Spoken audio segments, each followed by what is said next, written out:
Hello guys. So here we are with a question on GMAT based on number properties, data sufficiency. This is very similar to a question we have recently done where we had said that n is an integer, is n by 12 an integer. So here we are just leaving that out. We are just saying that is n by 12 an integer. Nothing else is mentioned, implying that you cannot make an assumption that n is an integer or not. Okay, just the question is being asked that n by 12 is an integer or not. First statement says 3n by 12 is an integer.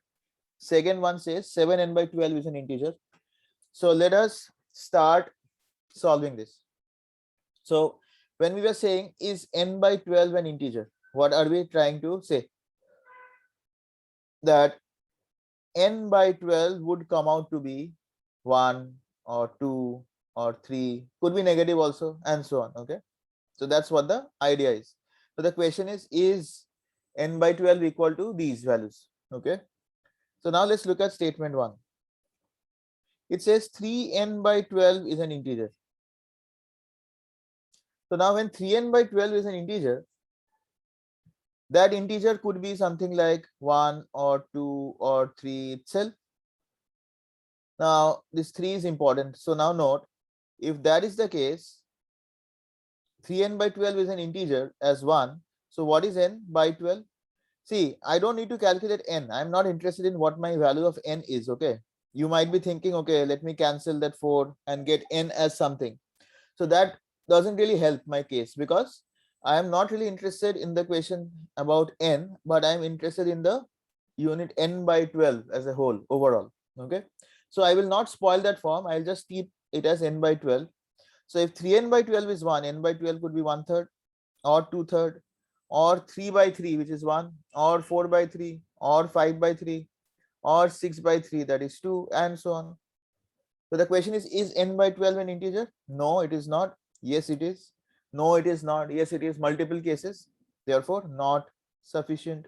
We are not getting a unique answer to this. Now look into statement 2. 7n by 12 is an integer.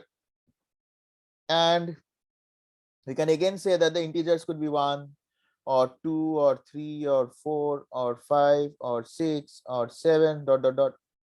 So in that case, n by 12, again, I'm not interested in n, mind it. So n by 12 will be 1 by 7, 2 by 7, 3 by 7, 4 by 7, 5 by 7, 6 by 7, 1, 8 by 7, goes on.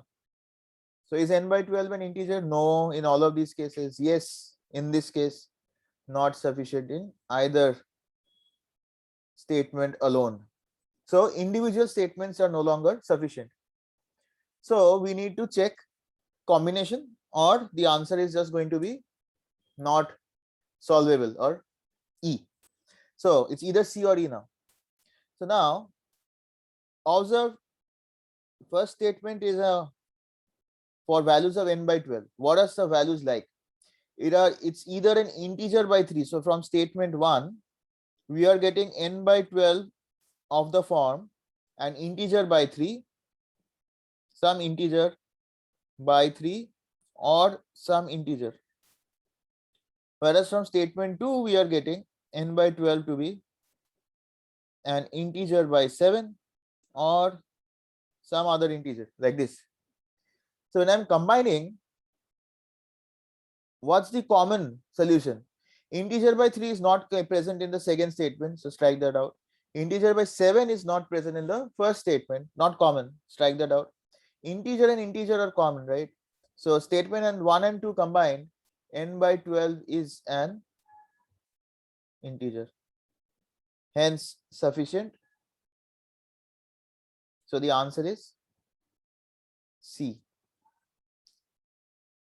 Okay, so we have got the answer. There's another very nice little way of getting to this. So I'm just going to show you that, where you need not make cases like this and solve. There's a much simpler way of looking at this. So let me just remove this. So now if I go to the first statement, what I'm getting is 3n by 12